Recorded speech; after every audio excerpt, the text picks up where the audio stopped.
Anda kembali menyaksikan Bisnis Talk. Saya mau ke Mas Cipta dulu. Mas Cipta, kita tahu ini mudik dilarang, artinya kan konsumsi juga itu turun. Tapi kembali lagi bahwa stok vaksin kita itu juga menipis. Lagi-lagi soal embargo. Bagaimana redaksional memandang ini? Apalagi kita lihat bahwa kasus positif COVID-19 juga belum turun. Dilematis sekali. Iya. Begini ya Mbak, kita kan sepakat ya bahwa COVID ini sebenarnya persoalannya yang paling utama adalah persoalan kesehatan. Artinya menyangkut nyawa manusia gitu ya. Jadi ini yang harus menjadi perhatian utama baik masyarakat maupun pemerintah.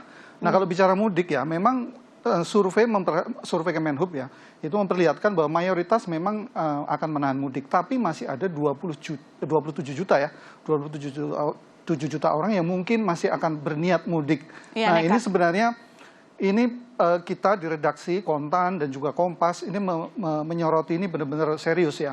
Karena kalau ini memang terjadi mudik itu ada risiko ya, seperti tadi disampaikan Pak Raden juga menyampaikan setiap kali libur panjang ada kenaikan kasus bahkan angkanya di atas 30%. Nah dan kalau ini terjadi ini kan menjadi program vaksinasi butuh menjadi semakin harus bekerja keras lagi, lalu pemulihan ekonomi nanti juga semakin tertunda lagi, belum lagi ini persoalan keselamatan. Jadi kalau boleh menghimbau sebenarnya ya sebaiknya sementara ini kita tahan dulu, jangan mudik, sambil juga kita menunggu pemerintah berusaha sekeras-kerasnya untuk mengamankan suplai vaksin. Karena kunci pemulihan ekonomi buat rumah tangga, buat bisnis, dan juga seluruhan ekonomi negara kita adalah vaksinasi. Saya kira seperti itu. Oke, kerjasama ya antara regulator dan juga masyarakat.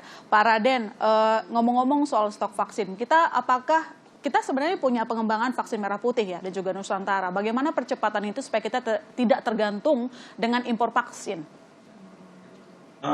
Yang kami dengar ini dari waktu itu Menristek dan BRIN ya, bahwa memang sedang dimulai ya pembuatan bibit vaksin supaya gampang kita sebutkan bibit vaksin di 2 atau 3 tempat itu, ada di Ekman, ada di Universitas Airlangga, ada juga di Gajah Mada.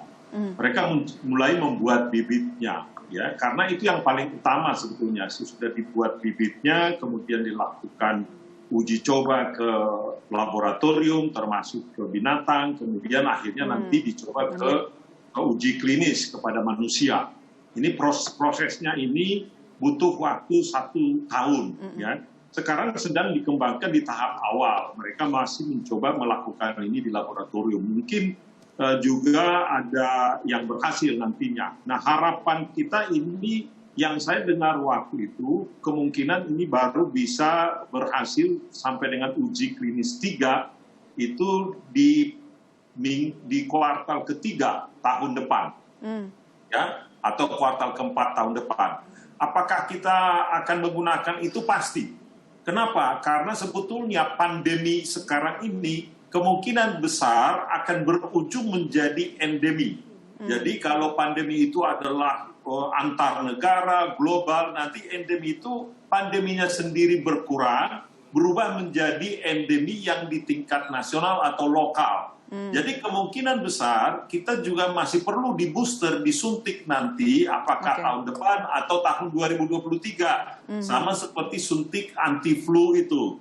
Jadi itu yang dilakukan sekarang oleh Ekman atau Airlangga atau UGM itu nanti akan tetap berguna mungkin 1 sampai 2 tahun lagi. Kita tidak perlu lagi tergantung kepada vaksin dari luar negeri. Oke, tapi yang jelas kalau sekarang kita belum bisa bergantung terhadap vaksin dalam negeri, makanya mudik dilarang gitu ya. Kira-kira proyeksi pertumbuhan ekonomi misalnya kuartal 2 gimana Pak dengan pelarangan mudik ini? Biasanya kan konsumsi rumah tangga juga naik tuh. Setiap momentum seperti ini kan cukup mendorong pertumbuhan ekonomi gitu.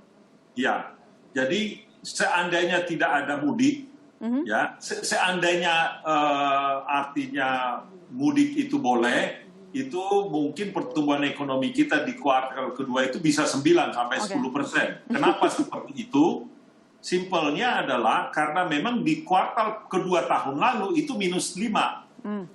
Ya, seperti yang saya katakan tadi. Jadi ini persoalan nggak ada nothing to do dengan magic numbers di situ. Hanya karena dia minus 5.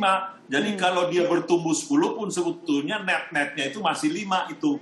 Ya. Nah sekarang itu target pemerintah itu adalah sekitar 7%. 7%. Ya 7%. Makanya mudik tadi itu pun meskipun dilarang mudik, maka dilakukanlah program-program yang tadi. Apakah perlinsosnya dipercepat, kemudian juga THR karyawan, gaji ke-13 atau THR dari ASN, itu dipercepat semuanya.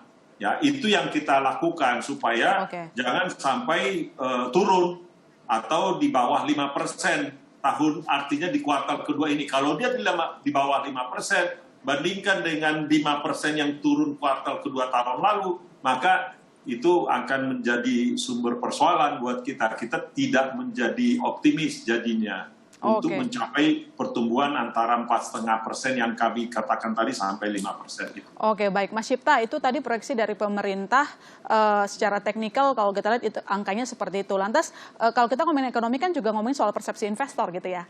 Apa yang bisa kita perbaiki dari sisi redaksional? Iya Mbak, sebenarnya gini, kita sebagai negara berkembang itu memang sudah biasa dipersepsikan sebagai ini dalam konteks investasi ya, investasi global sebagai negara yang memiliki risiko cukup tinggi. Tapi sebenarnya ini biasa dalam hal investasi karena ada risiko tinggi, ada return tinggi dan kita juga disukai oleh investor asing.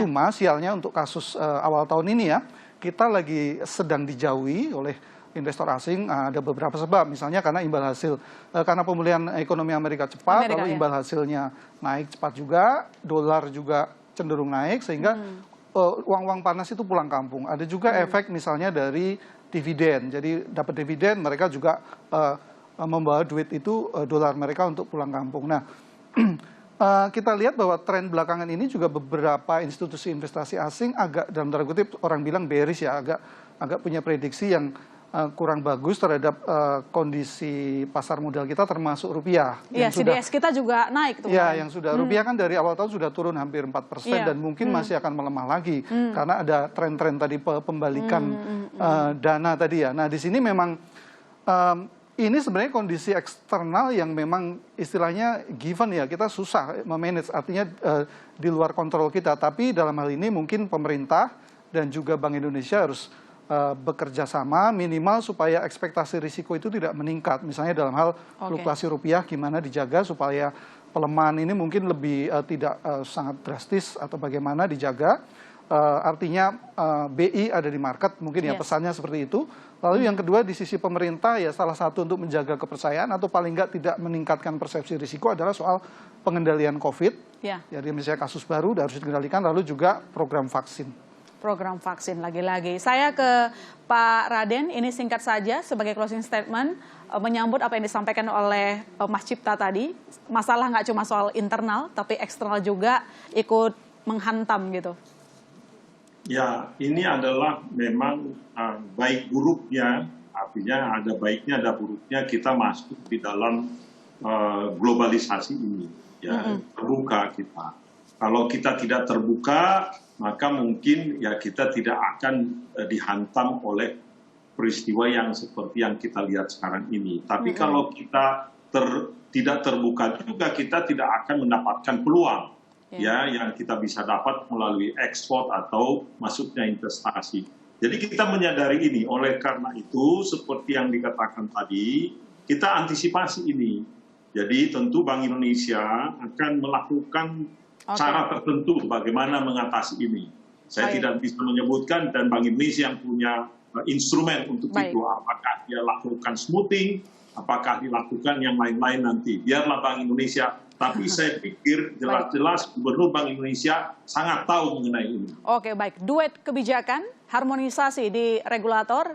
Dan tadi sekali lagi saudara diingatkan mudah-mudahan embargo vaksin cuma sementara supaya proses vaksinasi dapat segera selesai, dunia usaha pulih, ekonomi bangkit lagi. Terima kasih Pak Raden telah bergabung di Business Talk. Terima kasih Mas Syipta. Saya masih serta Regan undur diri. Sampai jumpa Selasa depan.